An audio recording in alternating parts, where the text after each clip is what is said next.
O Visão de Mercado traz hoje uma reportagem especial sobre crowdfunding de investimento. Para falar sobre o assunto, nós entrevistamos o presidente da Associação Brasileira de Crowdfunding, Adolfo Milito. Nos últimos anos, a gente sabe aí que essa terminologia, né, do crowdfunding, ela vem se tornando uma palavra mais comum entre aí as pessoas que estão empreendendo nas startups. E foi por isso que a gente está convidando, né, o senhor está participando aqui do programa Visão de Mercado, e o senhor que é presidente da Associação Brasileira de Crowdfunding, e a gente está aqui para que possamos esclarecer algumas dúvidas, porque o crowdfunding, né, de investimento, ela vem aí se tornando um dos principais instrumentos de captação de recursos para as startups, e que demandam capital financeiro para o desenvolvimento dos seus produtos e serviços. E tudo isso começou aqui no Brasil, Adolfo, com o senhor, né, basicamente implantado no ano de 2013, quando o senhor estava lá como presidente, né, participando do conselho, aliás, da FEComércio, e hoje o senhor é presidente da associação. O porquê e qual o objetivo surgiu a Associação Brasileira de Crowdfunding, Adolfo? Olha, bom, primeiramente agradeço, é muito bom poder falar a respeito desse tema, porque é um tema relativamente recente, né? Mas tudo começou de fato lá por volta de 2013, na prática um pouquinho antes, quando nós estávamos na presidência de um conselho da FEComércio, e um dos temas que nós achamos que era relevante para as pequenas e médias empresas e startups foi exatamente o crowdfunding de investimento. Já tínhamos no Brasil, naquele momento, o crowdfunding para doações, que ainda é bastante significativo. Tínhamos no Brasil também o crowdfunding para recompensas, ou pré-venda de produto, que também já atuava aqui com algumas plataformas. E nós identificamos que era importante ter alguma coisa para as pequenas e médias empresas e startups. Por quê? Esse é o tipo de mercado que tem muito pouco, tem muito pouca opção, particularmente para uma participação mais aberta, em que as pessoas físicas podem investir em novas empresas, né? Então, as startups acabaram sendo realmente o principal motivo dessa manifestação. Nós criamos uma associação no ano de 2014, né? E as primeiras plataformas começaram a aparecer desde então.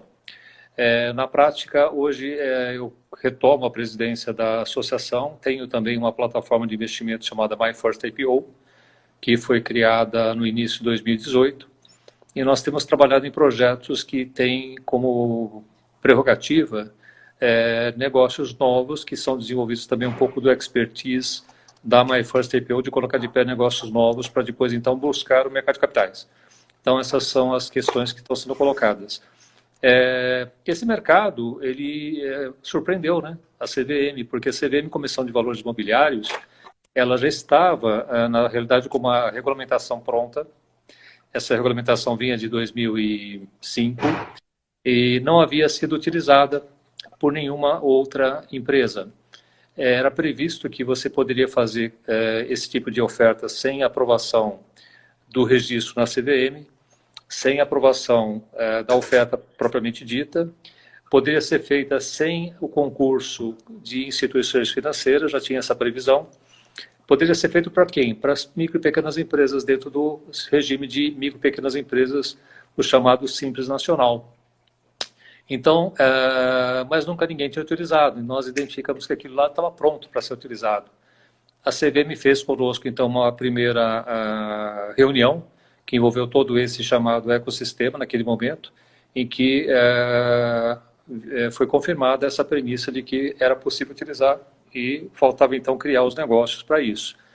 Isso foi criado na sequência, nós trabalhamos durante praticamente 2 anos para poder desenvolver o modelo e acabou sendo feito depois, no final de 2016, uma audiência pública que definiu as regras de uma resolução específica para o crowdfunding. Por que nós fizemos isso? Porque era importante para dar segurança jurídica para o investidor, principalmente para as startups e para as plataformas, que isso fosse uma regra que fosse criada dentro da CVM. Foi feito.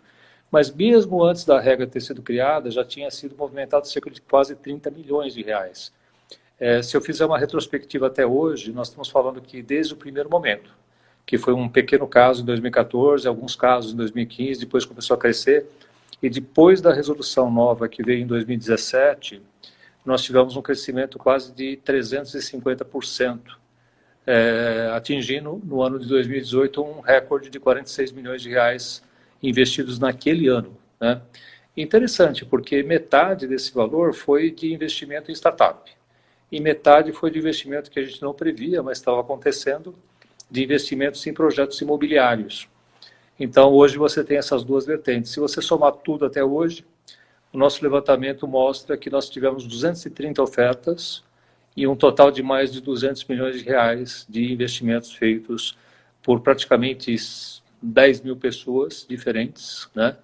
Tem o público específico que investe em startups, tem o público que investe em investimentos imobiliários, e há uma diferença entre os dois.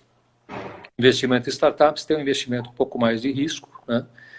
Porque você está entrando realmente no capital da empresa. Então, ela vai ceder, por exemplo, 10%, 15% por 500 mil reais, por 600 mil reais. Aliás, a nossa média de investimento em startups deve estar na ordem de R$1 milhão hoje, né?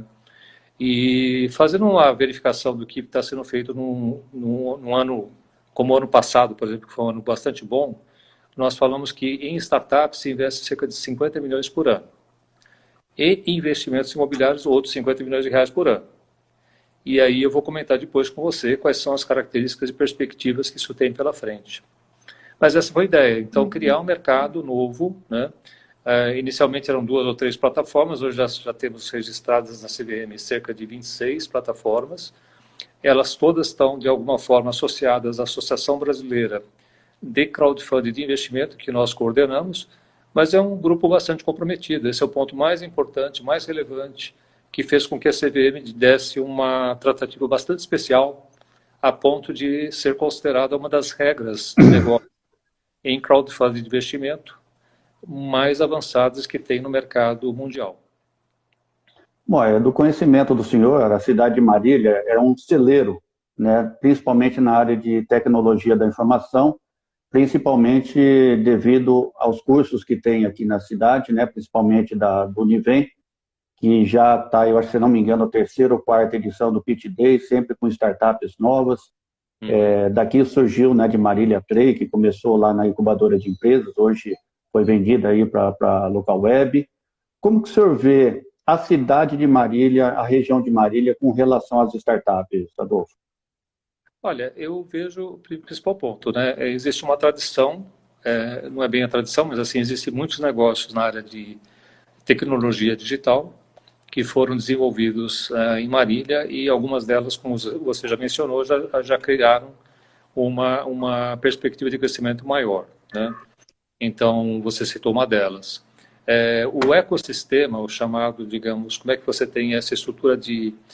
Quais são os pontos principais para você ter um polo de desenvolvimento de negócios em startups, né? Naturalmente, a academia, que é super importante.